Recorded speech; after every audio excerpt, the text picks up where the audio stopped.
call to order the January meeting of the Parks and Rec Advisory Board. We'll start with Leah calling attendance. Coiner. No. Duffy. Here.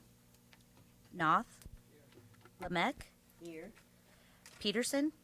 Present. Robertson. Here. Schlew. Here. Spratt. Here. Thomas. Here. Trees. Here. Woodard. Not here. We have a quorum, Mr. Chair. Thank you. The next business is approval of the minutes. Has everyone had a chance to peruse the minutes? I move approval of the minutes for December 11th. I second the motion. All in favor? Aye. Aye.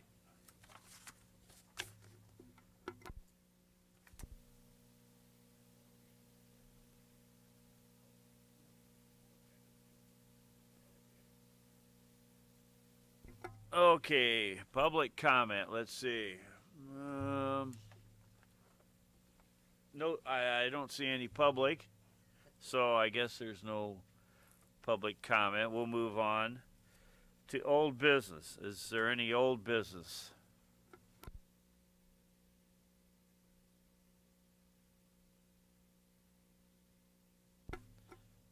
Seeing none, well, we can move right along then.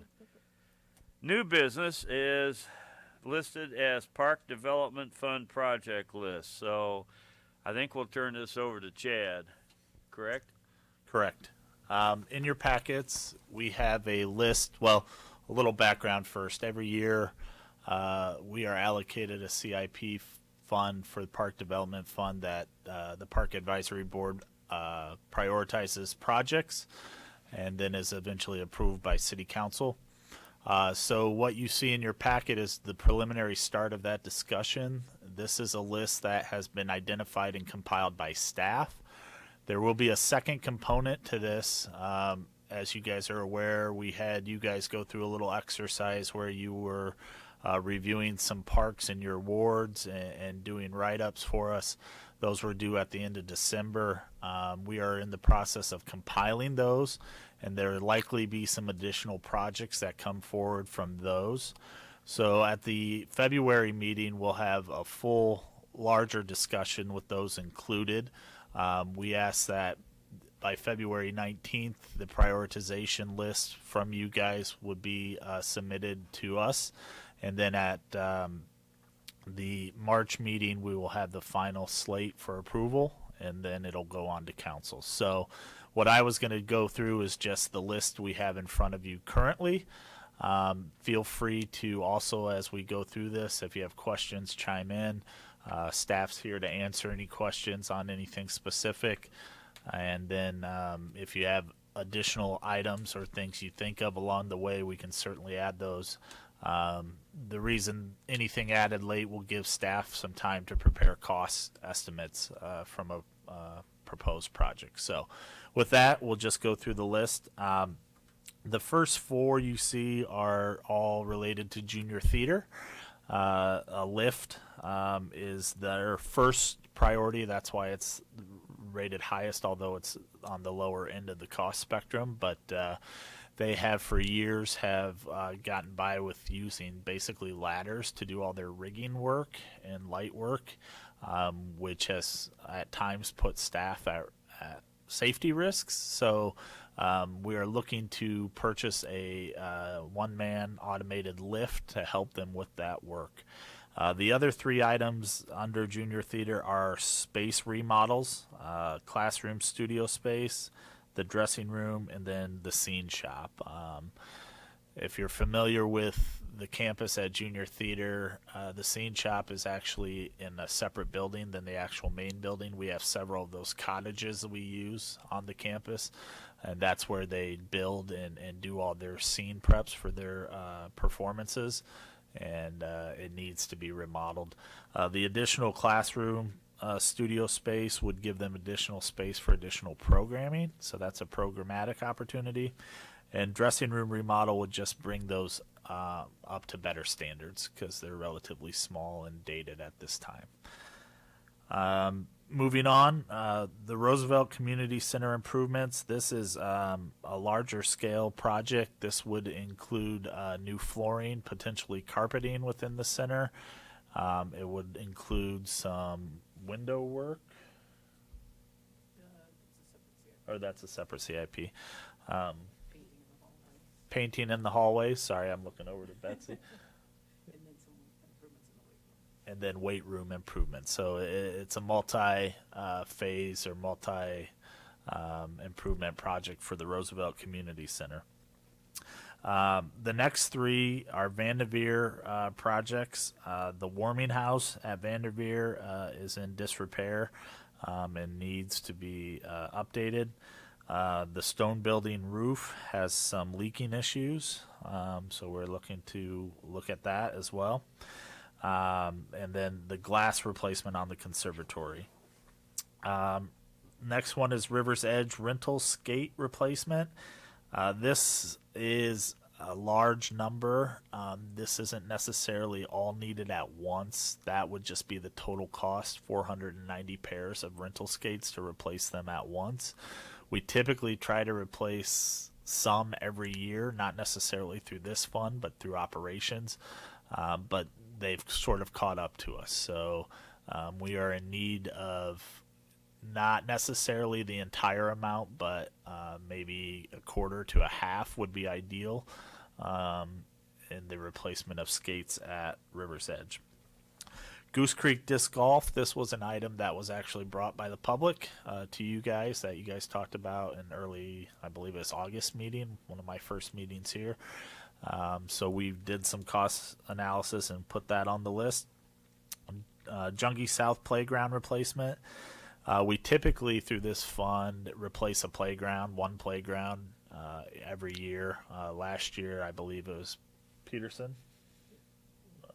Peterson Park was the playground that was chosen. This year, staff has prioritized Jungie just based on need and age of that playground. The next one is River's Edge parking lot repair. This is not a replacement. It's just a repair to do some pothole repair and surface repair of the parking lot at River's Edge. South Dola enhancements. These are the entrance area. This would bring in some artificial turf so we could keep down the maintenance of the turf area and freshen up that entrance area at the Dola.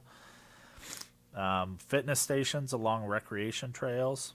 Those are standalone fitness pieces that would be installed along the trails, primarily the River Trail, possibly the Duck Creek Trail area. Play features at Annie Witt and Fedge. These are additional play features to be added to our pools. Christmas light display. Oh, excuse me, I skipped one. River's Edge lobby remodel. This is a higher price tag too. This would be to update basically the customer service area of the River's Edge. This is our main customer service interaction point that we serve our public with. It would update all of our displays, converting them from stagnant to potentially digital displays to enhance our communications and operations and marketing of our programs and services at River's Edge, and potentially some flooring upgrades as well. Christmas light display at Fedgeberry Park. This one has an opportunity to potentially have some additional funding through Alderman beautification funds. This is one that Alderman Ambrose has looked to potentially bring a similar light display to Fedgeberry Learning Center that we do at Vanderveer and enhance that park during the holidays. Miracle Field Playground. This is the surfacing for the Miracle Field Playground to make it port-in-place surfacing as opposed to the 5R mulch that's there currently. Sound system upgrades at all three pools. We need to upgrade the pools' sound systems. They're just dated. Duck Creek walking path from Lodge. The next ones are some golf ones. Duck Creek walking path from Lodge to golf course. This is a repair or replacement. New. This is new. So it would add additional path to the course. Duck Creek Golf Course Service Road repaving. We're looking to potentially put an electric road sign at Centennial Park. Park signage study and standardization. This is looking at putting a standardization study for all our park signs, our main park entrance signs, to make sure they are all standard and the same and have consistent information as far as park amenities. We're pretty good for the most part, but we do have some park signs in our systems that are not the same, so this would be unifying those and hiring a consultant to come in and do a design and template for us going forward. And then the last one on the list is the Cosmic Golf System. This is a potential revenue generator for our golf course. We tried this out last year with a group that rents these. We're looking to potentially purchase our own set so we can do more Cosmic special golf outings. It's sort of a niche thing and something different for to bring additional revenue, additional programming, special events to the golf course. So I know that's really quick. I just ran through the list, so now we'll open it up to you guys to have any questions, comments, or additions that you'd like to see added.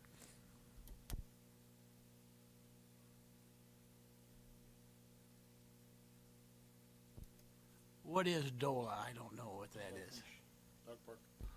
Sorry, that's the dog off leash area. Sorry. Okay. And then with you got $729 down there. What do you approximately do you think you get to spend? That's a good question, and I should have probably started with this. Typically, the CIP, the Park Development Fund, the past years has been funded at $250,000. So obviously, this is a large list over that. That's why we prioritize the projects. This year, though, we are slated, pending council approval, to potentially have that fund increased to $350,000. So it may go up $100,000. So, yeah, keep that sort of number in mind as you go through the list and make your prioritizations. And I got one more thing. You're talking about the signage, and I see some of the signs at the park that are pretty neat. Would we just stay with that motif, or would they come in and just upgrade the ones that don't have those, or would we having somebody coming in and redesigning all the signs to the parks? It would be a little bit of both. The majority of the signs and the motif is adequate. So it would be just looking at if that's something we want to stay with or if we want to go a different route. Ideally, if we went a different route, there's long-term costs associated with that. The one thing to keep in mind with this is the city as a whole is sort of looking at changing the logo and its branding, and we haven't been told yet, but it's likely that all departments may have to follow suit and use a shared same logo, in which case that would probably make us have to go forward with changing out a lot of those signs. Why don't we just let those people that want to change the logo pay for it out of their budget?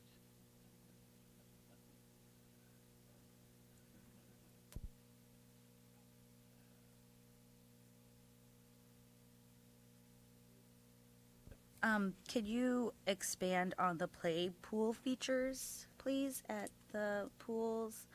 Like I know there was talk of taking out the sand areas and maybe putting in splash parks or splash features, I guess. Is that still? So yeah, the first part of that, this is intended to replace the sand areas. It will not fund splash pads, though. This is not nearly high enough dollar amount. So this was submitted by our one of our pool managers, Amanda Randerson. Specific, I'm looking to Betsy for. We'll get back to you on with more details on specifics as to what she was thinking. But as far as building like splash pads, this is not a dollar amount that would do that.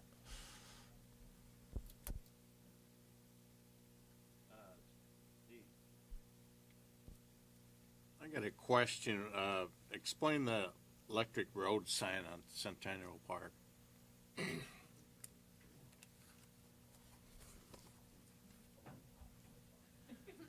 Sorry. Hi, Betsy Tubbs, Senior Parks Manager. The electronic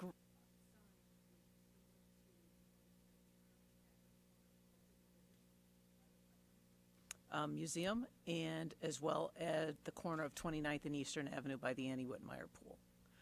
So they're digital to play. They're very easy to change in and out. So it's an active marketing opportunity for us. Okay, that helps. Thank you. Cosmic Golf System, I'm not familiar with that at all.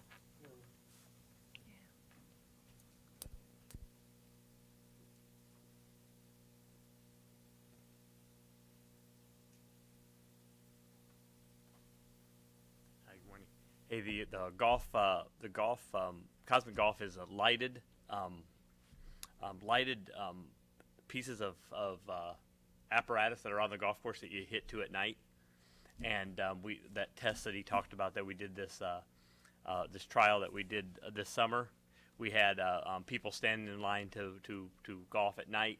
You're not golfing the golf course; it's just on the driving range, but you just hit at targets, and it has many different elements where it can keep score electronically when you hit one. It's a good way to describe it is if you've ever heard of like Top Golf or these golf ranges that have these target-orientated games. It's like bringing one of those to an outdoor area, and we can just set it up and tear it down at will and have it for certain nights and program that way. I guess my thought is at $30,000, when would it pay for itself? There is a grid available from the manufacturer on how many nights you book. I'm not sure exactly what that would be, but it's all a portable type of a package. So there's no long-term infrastructure invested in it. You invest in these objects that you go out and you put out. So it serves to be a popular trend. So we're just exploring the idea of purchasing one ourselves instead of renting them when they come through town. What's the cost of rental? It's a revenue. So far, the owners of the equipment would just do revenue shares. So what they did is they came to our golf course and took so much of the range fees and split it with us. Okay. Thank you.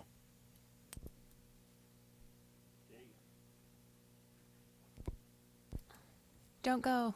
I have questions for you about golf as well. What is the age group that you found was participating in? It was all ages. We had there was entire families there.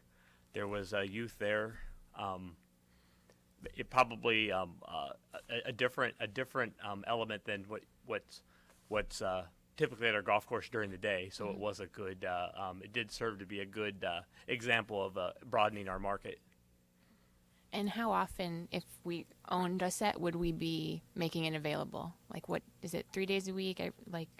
What were you thinking? Probably on weekend evenings, and possibly every weekend, or at least 2 or 3 times a month. Okay, thank you.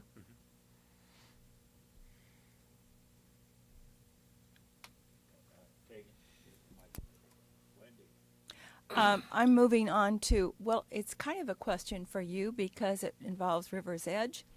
I'm going to put in the remodeling, making sure that they are taking care of the lumps and bumps at the entry that you trip over where there used to be the fencing, the metal fencing.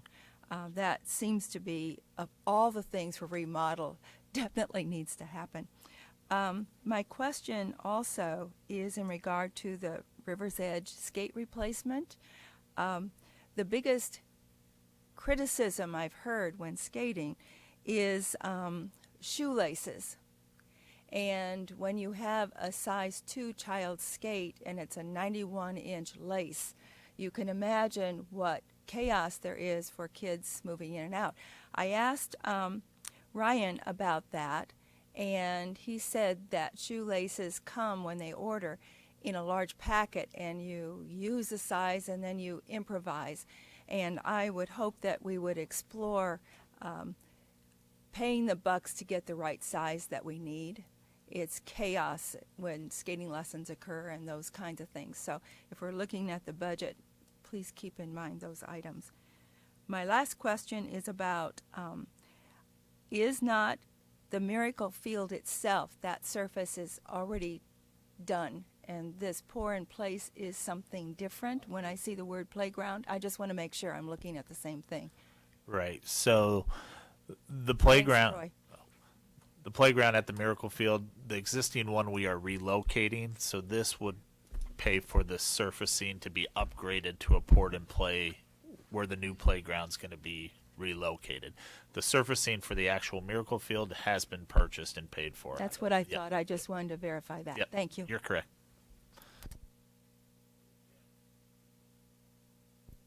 Yeah, I had another question on the Cosmic Golf, and it just, can we just use any, do they have to go to the existing golf courses, or they can just use an open range, or? It's set up now best to use on a range because you can have multiple people hitting at the target. But like I said, it is portable. So if we wanted to make a range out of a open field Okay. in a park somewhere, we could temporarily. But it's this particular unit that we're proposing is a setup that we would do on the range at possibly at Duck Creek. It works out really well because it's all wooded and away from every. It could be a really good possibility at Red Hawk because of the larger range, and then at E-Mice as well if they want to have a special event there. Do we have any just open areas that might even be conducive to that, or not, that you could even think of off the top of your head? I mean, you could. Well, the parks has a lot of open areas, but there's an ordinance against playing golf in the park, so that we would be violating our own ordinance. So, and the other draw is to have the patrons there where there's beverages and concessions. So the golf course concessions is open during that time, and the pro shops and the merchandise and things like that go out as well.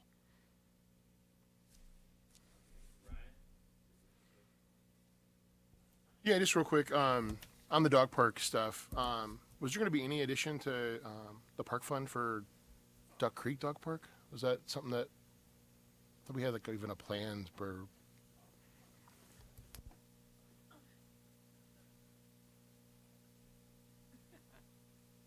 At this time, there is not additional funding for what we would call a third dog park. That can be. I don't know if I can't remember if there's funding in future years, but I do know that it's not slated to be for this next fiscal year. And then will there be any funds needed to start up to the permit process for dog parking? Will we need to add something to? When I suggested the South DOLA enhancements, it was something that we had talked about in the past, but also understanding that we may be looking at a bigger picture dog off-leash area program. So didn't want to pull it out, but also recognize that we may be looking at a bigger program, here in the future that could encompass this as well. Ryan, the program you're talking about that we've discussed, that would be a self-sustaining program, and we'd handle that out of operations separate from a CIP. As far as the third dog park, that's something we'll continue to look at developing and putting into the future. That'd be a standalone CIP separate from this one because it would probably take up a significant amount of this funding program to do. So my recommendation would be to look at developing a third dog park through a separate CIP. My other question was on this park signage continuity request for a consultant. Was that part of the riverfront plan? That was one of the large purchases, was a continuity plan for, I thought, signage and colors of certain things. I just would maybe want to refer to that and see if they give us any guidance on signage for the park. I would agree, seeing what we can build on in regard to that signage. I think that would be terrific, because if maybe they already know if we're going to have this citywide change, that they might have information from the persons in charge. I just had a couple of questions. On the Roosevelt, you're upgrading, I forget what you were upgrading, but is the usage, are the numbers down there pretty strong? I mean, do people use it pretty much? Yeah, our Roosevelt Community Center is well used by that neighborhood, particularly since we added the indoor sand play. The weight room, the computers are used primarily by that neighborhood and that area of town. It's not necessarily a regional or a community draw as a whole, but it's well used and supported by the neighborhood. Okay. I had another thought. Since the junior theater has 4 items listed, not to make it a formal meeting, but I thought I might call Daniel and just go over there so he could explain if what these items are. I'm sure Daniel would be glad to explain them if anybody's interested. Yeah, if any of you guys are interested, yeah, if you want to set up a time, we can certainly tour, or individually, or if you guys have specific questions, want to see these things up front before the February meeting, feel free to reach out to Jessica, and she can help coordinate a time with either myself touring with you or Daniel or whatever staff would be best available to answer any of the questions. So junior theater, Roosevelt, we can go to the pools, any of those sort of things. I mean, I don't know if you want to go to the pools in January, but we're open, we're game to taking you around and showing you and answering whatever questions you may have. I had one more question on the River's Edge lobby. Since that's the most expensive item here, is that almost to the point where it'd be its own CIP? I'm just curious what the break point is on that. It certainly could be. Generally, we've seen individual CIPs funded as low as $25,000 across the city. The usual threshold is $50,000 to make it a standalone. I put this one in personally, and that number may be on the higher end, just to sort of give you the top range. It can certainly be scaled back. Again, this is a prioritization exercise too. It doesn't necessarily need to be funded this year. It could be pushed to the next year or further down. But it is on the higher end of probably what we would be looking for as far as the total cost. So if it's something that you guys are interested in but think it should be a separate CIP of its own, that's fine. I just need to know that, and we can put that into the CIP requests for future years as a standalone. Okay, I see. Kim. Yeah, on the same thing, could that be broken down in some year? This year we do this part of it, this next year we do, and just section it off into 25,000 a whack? Yep, we can certainly phase pretty much anything that might have multiple components, even the Roosevelt one or the skate rental replacements. Those could be phased over multiple years. They don't necessarily need to be all handled at once, so we can certainly look at phasing different projects and spreading the costs over years. Oh, just basically on this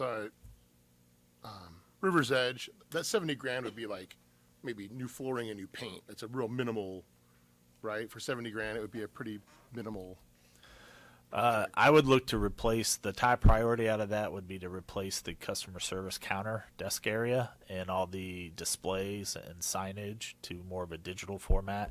Painting we can typically handle in-house out of operations. We have several staff that are pretty good painters. And then the flooring and those bumps that Wendy alluded to make sure that's all leveled out. Just curious what. Yeah. I don't see any more questions. Are there any more before we move on?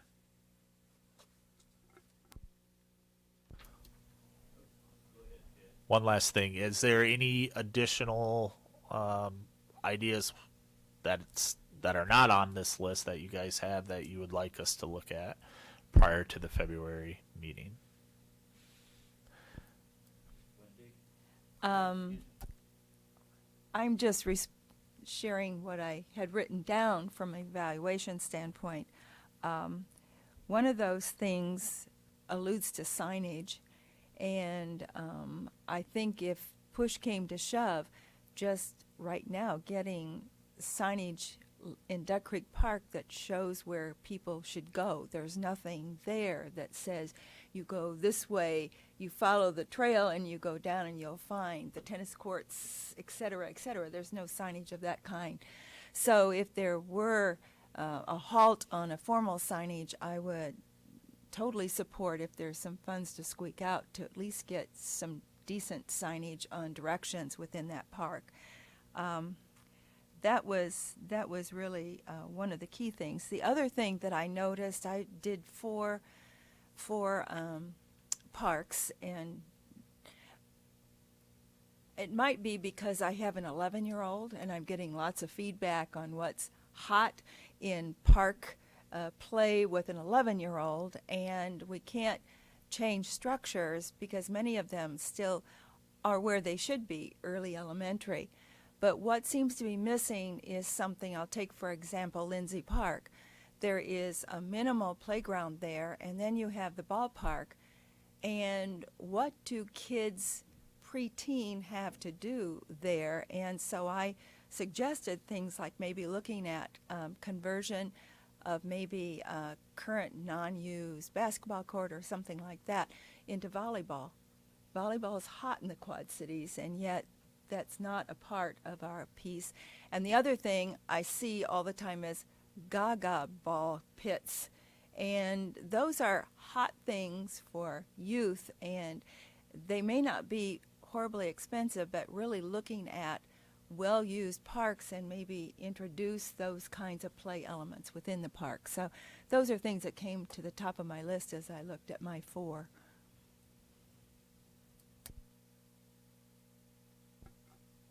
Okay, I think one thing Chad was going wants all the any park reports turned in, so maybe some of these other ideas will come to the Kim, you had a question. I think one time somebody explained the Gaga pit, but what is it actually? So, you got it, or do you want me to explain it? It's dodgeball in a confined wooden pit. It's Yeah. it's an octagonal. It's an octagonal shaped, usually crushed limestone. Some are concrete floor with goes up about waist high, and it's a version of dodgeball, but you kick it. It's very popular amongst Boy Scouts camps. We built 2 recently in Iowa City before coming here. So, and no, 15-foot diameter, but yeah, they're good. They're good park amenities. Jessica, I just lost my screen. Do you have any ideas? Is it just on? Oh, okay. It's just on Saver. Okay, moving along, the staff reports. I don't see Steve here today. So I guess, did he include one? I don't know if he included a report in this month or not. So we'll move on to Yeah, operations. the riverfront improvement reports at the front end of Okay. the packet. So we'll just let you read that, and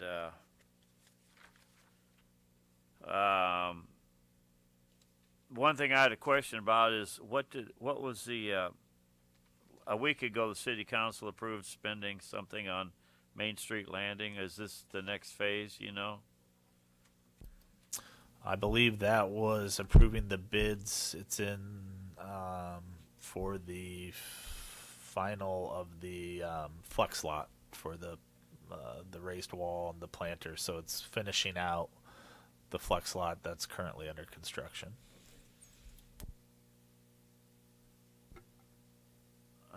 Let's see. Next would be the operations, which would be Betsy.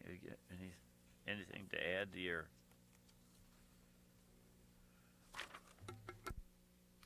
I as well submitted a written report. One just additional highlight is we had our final Saturday evening at Vanderveer on the 22nd, and being that close to the holiday, I was like, I don't know. Had over 650 people there, wall-to-wall people. So very, very exciting, and staff just does a tremendous amount of work, and it's so fun that people are enjoying it. I'll support that. If you haven't made snowflakes for a long time, you had the opportunity to fold paper and cut a snowflake at beginning to advanced level. And there are snowflakes all over our house now because of two young ladies and when we visited the park. But that seemed to be a hot item, and finding the elves on the shelf, that was a great opportunity. So pass that along to people, please, because it was great. Thank you. Yeah, I don't see Teresa. You can read her report unless you have some questions. If there's any questions, I'm sure Chad could answer them. Just a general question. We're having the hiring of the AmeriCorps person to work with special activities, supporting Miracle Field, etc. I'm just hoping, my aside was, once that person is in place, I would like to have them come introduce themselves, or once they get started, so that we're really clear on what's going on, and some updates throughout their tenure here.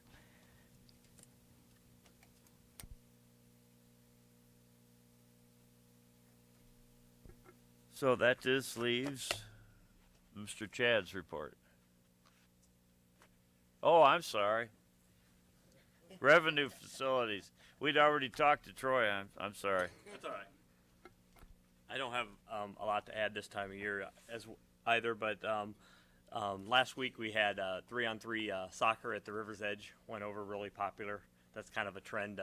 Another indoor sport that's gaining a lot of traction. It's played a lot. They even played on gym floors at certain in other facilities as well. And then over Christmas break we had several days that were pushing 40, some pushing 50 degrees, and had some golfers out. So it's kind of it's been a really mild winter. Has its challenges as well, because we're kind of toying with starting projects, and of course as soon as we start them, it'll snow or rain or be bad. But we're looking at some more mild weather coming again this weekend and next week. So Duck Creek is open to play when it's over 40 degrees. Pass the word on that people want to get out and walk, exercise a little bit. They'll be able to play. Any other questions? You got on your list here expenditures. What are your expenditures on the golf course? Well, there's several of them.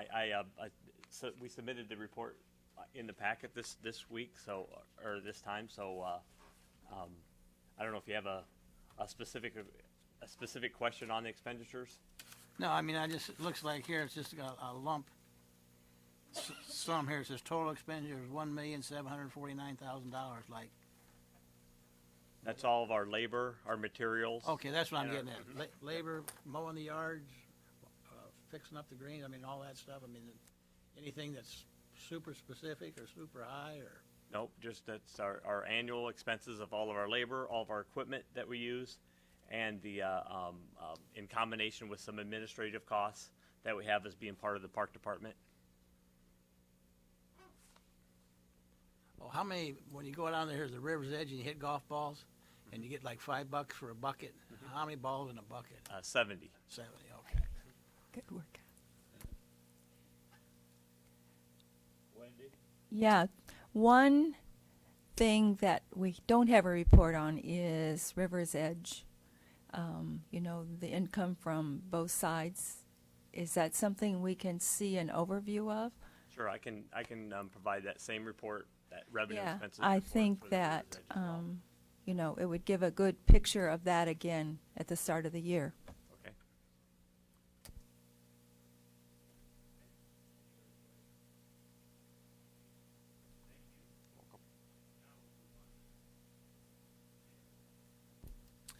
I just have two things to discuss. The first is just a reminder: the May Park Advisory Board meeting will be the joint meeting with City Council. That will be on May 7th. It will be at the Davenport Police Department Community Room, and it will be from 3:30 to 5 p.m. This will be in lieu of your regular PAB meeting, so this will be the May meeting. It'll just be the joint one with City Council, and it's on a different date and time, so I just wanted you guys to be aware. We'll remind you in the next coming months and make sure we have that down for you. The other thing, last month we were asked about friends groups and coordinating meetings with the friends groups, or having them come and attend, give updates to you guys as to their operations and their needs and what's going on with them. We're working on finalizing, is actually a process project that started before I arrived, updating all our letters of agreements with our groups. We have probably about 25 to 30 different letters of agreements with various groups within the city. I would not categorize all those as necessarily friends of groups. So, for example, each Little League association we have a letter of agreement with. We have letters of agreement with the school district, and so on and so forth. Our main 5 friends groups are Friends of Vanderveer, Friends of Off-Road Cycling, Friends of Veterans Memorial Park, Friends of Credit Island Park, and then Junior Theater Inc. So I'm just looking, I guess, for a little direction. We can certainly extend or schedule all 25 to 30 letters of agreement groups to come, or we can concentrate on our main 5. We could look to schedule them individually and have one group at a different meeting just as part of the open forum process at the beginning of the meeting, or we can try to make one meeting specific to meeting with all the friends groups and have all 5 attend. So if you guys have thoughts, direction on how you'd like to see that, I'd be grateful to hear your thoughts.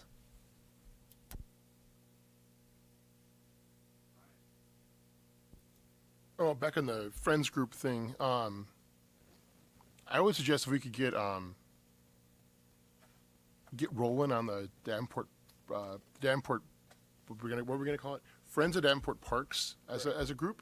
I'd rather not wait till March or February, or if we could set a preliminary meeting for that and get rolling on that, that'd be great. That's all I wanted to say.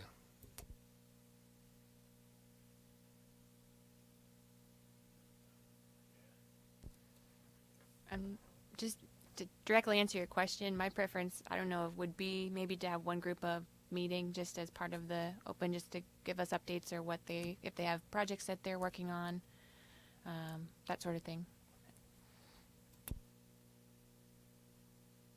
I'm kind of flowing that way myself. Oh, the one thing I was going to mention that I spaced earlier was that maybe we could have we have like a job fair for parks. Why don't I have like a friends fair? Bring all these groups into one thing at once. TV, everybody can be there. Everybody gets some press. You get new enthusiasts.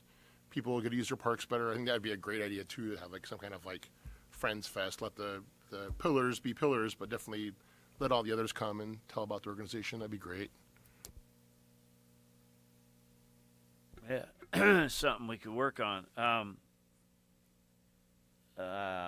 Advisory time. Now, my question on our friends for the general parks. I'd just like to see. I think Jerry wants to work on it. Now, if Ryan, if you want to work on it, anybody else wants to work on that with us, let me know, and we'll just have to pick a day and sit down and, figure out where we're going to start,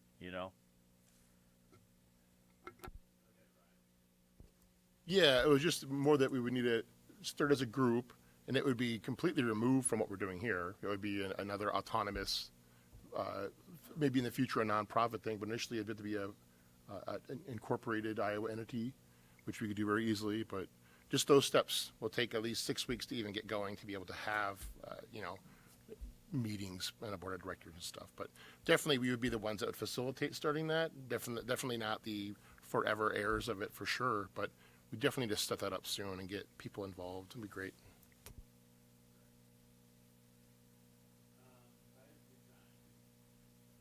Does anybody have anything they want to bring up now that we have advisory time?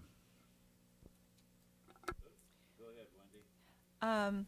I just want to make sure we don't lose sight of what we have compiled in our meeting packet regarding our input on the where we're going as far as the purpose statement, etc. And I don't know how we fly with that other than I really feel like we have these pieces of information and, steps to make what's most important about it and steps to make that a reality. That's something I hope we don't forget because there's some good information there. Any ideas on how to get started right?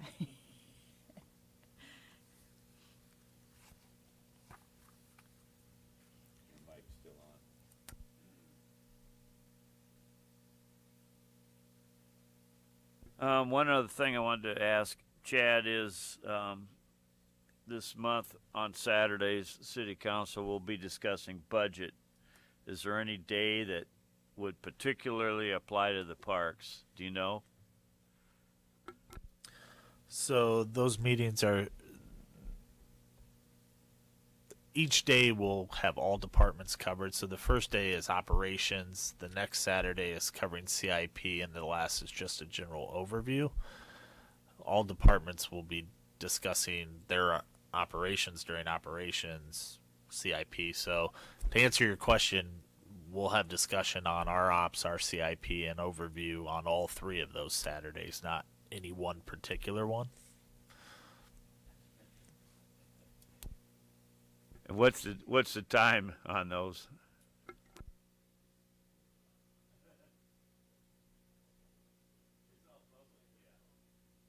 I believe they start at 8:30. I'm just double checking. 8:30 to noon. So feel free to come and attend. Yeah, on the 19th, the 26th, the 19th and 26th of January, and February 2nd. So, the ones you guys are probably most interested in would be the one on the 16th, or the 26th, because that's the CIP one. So that's the one where they'll talk projects. Operations will be the first one on the 19th. Thank you. Anybody anything else you wanted to bring up at this point?